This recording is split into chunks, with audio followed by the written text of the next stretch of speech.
अस्सलाम वालेकुम। गायनी के हवाले से अक्सर ख़वातीन एक सवाल पूछती हैं, तो सोचा कि आज एक तफसीली वीडियो उसके हवाले से ही बना दें और जिसमें आपको अपने तमाम सवालात के तकरीबन जवाब मिल जाएंगे। तो शुरू करते हैं। सवाल ये है कि हमल से पहले क्या क्या अलामात हो सकती हैं कि आपको टेस्ट भी आप ना करें। जाहिर है आप जानते हैं कि पेशाब का टेस्ट है, अल्ट्रासाउंड है और कई टेस्ट हैं, तो आपको इन सारे टेस्टों से पहले ही कैसे पता चल सकता है कि आपको हमल ठहर गया। कई वजूहात होती हैं, जिस तरह कुछ लोग, कईयों ने सफ़र करना होता है, कई लोगों ने उम्रा करना होता है, कुछ ऐसे कपल्स होते हैं जो बहुत अरसे से कोशिश कर रहे होते हैं हमल के लिए और बड़ी हाई रिस्क प्रेगनेंसीज होती हैं, बहुत कीमती किस्म की प्रीशियस प्रेगनेंसी होती है, तो कुछ मेडिसिन आपने जाहिर है उसके हवाले से शुरू करनी होती है, ट्रीटमेंट आपने प्लान करना होता है, तो उसके हवाले से लोग जानना चाह रहे होते हैं। तो वन बाय वन सारी चीज़ों को डिस्कस करते हैं आज। आखिर में टेस्ट उनके हवाले से भी बात करेंगे। सबसे पहली अलामत जो आप घर में आप खुद से आपको पता चल सकती है वो ये है कि ब्रेस्ट यानी छाती के साइज में इजाफा हो सकता है, दर्द हो सकती है, जिस तरह आम जुबान में ख़वातीन कहती हैं सोज पड़ गई है, सूजन हो सकती है उसके ऊपर, ऐसी चीज़ आपको महसूस हो सकती है।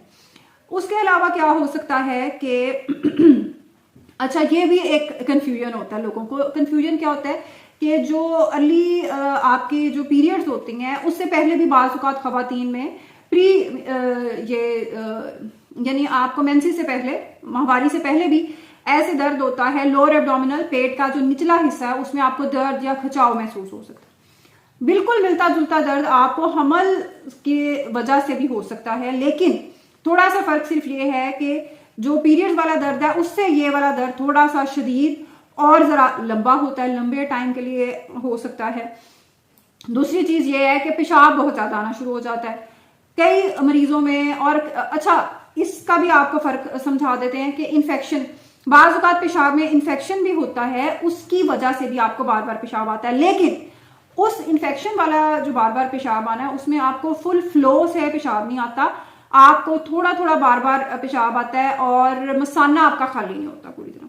ये जो हमल की अलामात में से पेशाब आना है, ये पूरा आपको नॉर्मल जिस तरीके से यूरिन का फ्लो है बिल्कुल वैसा ही आपका फ्लो होता है और आपको बार बार जो जलन या इस किस्म की कोई अलामात आपके अंदर नहीं होती।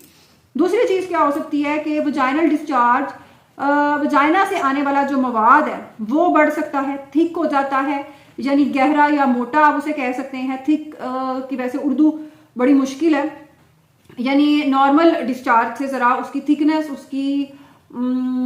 थिकनेस बढ़ सकती है उसकी, और आम रूटीन से आपको ज्यादा क्वांटिटी में, ज्यादा मिकदार में आपको महसूस हो सकता है। ये थोड़ा सा उसका फर्क हो सकता है। इन्फेक्शन वाला कोई इचिंग, कोई खारिश या इस किस्म की चीज नहीं होती, सिर्फ उसका जो उसकी क्वांटिटी है उसकी मिकदार बढ़ जाती है। एक बड़ी इंटरेस्टिंग चीज होती है, कुछ खवातीन जिनको नॉर्मल रूटीन में कभी एक्नी नहीं होती, यानी जिस तरह आप जानते हैं कि पुबर्टी में बच्चियां जब बड़ी होती हैं तो एक्नी या मुंह के ऊपर जो निशानात, पिंपल्स वगैरह होते हैं वो बन जाते हैं। कुछ ऐसी खवातीन भी होती हैं जिनको कभी एक्नी का प्रॉब्लम कोई लंबा चौड़ा नहीं रहता, लेकिन हमल के दौरान उनके एक्नी, क्योंकि हार्मोनल चेंजेस बहुत ज्यादा हो रही है, तो एक्नी का प्रॉब्लम उनके अंदर वो नजर आ जाता है।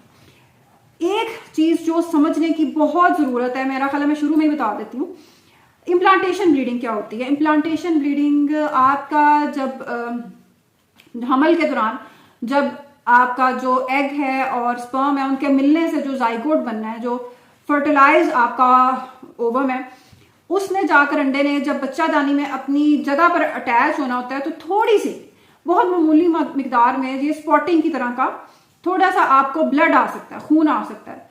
और ये कितने लोगों को आता है, ये तकरीबन अगर 10 खवातीन आ रही हैं हमल के साथ तो 3 या 4 के अंदर ये अलामत हो सकती है।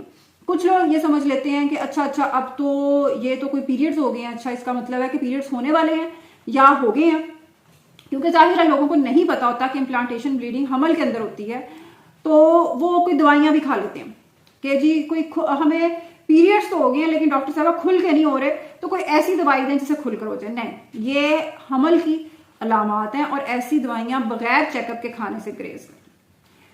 उसके बाद क्या है कि आपकी वाटर रिटेंशन, आपके जिस्म के अंदर कई खवातीन कहती हैं और वो सही कह रही होती हैं कि मुझे ना पीरियड्स नहीं हुए, लेकिन मुझे ना पीरियड्स ना होने से मुझे लग रहा है जिस्म पे सोजें पड़ गई हैं।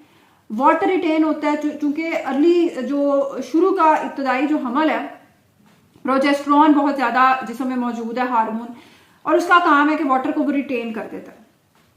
जब वाटर रिटेन है तो स्वेलिंग आपको जिस्म पे नजर आ सकती है, सोज आपको नजर आ सकती है। तो ये चीज आप रूटीन से हटकर नोट कर सकते हैं। एक बड़ी इंटरेस्टिंग अलामत है कि बाज़ औक़ात रूटीन में आपको जो खुशबुएं अच्छी लग रही होती हैं, ये खाने की भी खुशबू हो सकती है या कोई परफ्यूम भी हो सकता है, वो आपको बुरी लगना शुरू हो जाती है। ऐसे भी होता है क्योंकि हार्मोनल चेंजेस पहली जो खासतौर पे पहले 3 महीने बड़ी तेजी से हार्मोनल चेंजेस आ रही होती हैं, तो ये भी आपके अंदर चीज हो सकती है। उसके अलावा क्या है कि कई मरीज कहते हैं कि हमें सांस बहुत चढ़ना शुरू हो गया।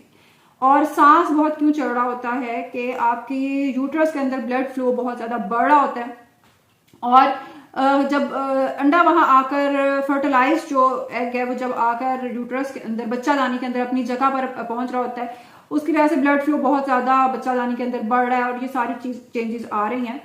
तो उसकी वजह से वाटर रिटेन और ये सारा जो अमल है उसकी वजह से सांस बहुत ज्यादा चढ़ना शुरू हो जाता है कि आम रूटीन के कामों में भी आपको रूटीन से हटकर सांस आपको फूलता हुआ महसूस होता है।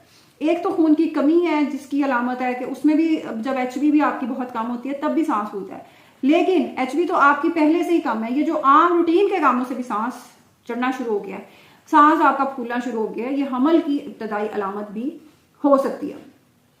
ये कुछ छोटी छोटी और मेन जो आप इजीली घर पे नोट कर सकते हैं, ये वो अलामत हैं जो आपको पीरियड्स होने से पहले भी लोग जिनकी साइकिल बड़ा रेगुलर होता है, कई लोगों को अपनी डेट आने से पहले ही ये सारे सिम्टम फील होना शुरू हो जाते हैं, नॉजिया, वॉमिटिंग वगैरह भी। तो इनके जरिए आप घर पर भी आप जान सकते हैं कि हमल है या नहीं है। लेकिन उसके अलावा भी अगर आप कंफर्म करना चाहते हैं पहले शुरू के टाइम में, तो बीटा HCG लेवल आप देख सकते हैं। अगर 5 से कम है तो हमल नहीं है, और अगर 5 से ज्यादा है तो हमल है। बीटा HCG बड़ा ही सेंसिटिव टेस्ट है, खून का टेस्ट है ये। इसको अगर आप अर्ली स्टेजेस में करवाएं तो आपको बड़े अच्छे तरीके से पता चल सकता है। उसके अलावा तो आप जानते हैं कि पेशाब का टेस्ट है, अल्ट्रासाउंड में देख सकते हैं, और ये सारी चीजें ये तो रूटीन में लोगों को ज्यादातर पता ही होती हैं। तो ये हाँ, बीटा HCG का बाजू का लोगों को नहीं पता होता, वो आप चेकअप करके देख सकते हैं। इसके अलावा भी अगर आप इसके हवाले से कोई मालूमात लेना चाहते हैं तो काइंडली कमेंट सेक्शन में अपने फीडबैक से जरूर आगाह कीजिएगा। अल्लाह हाफिज।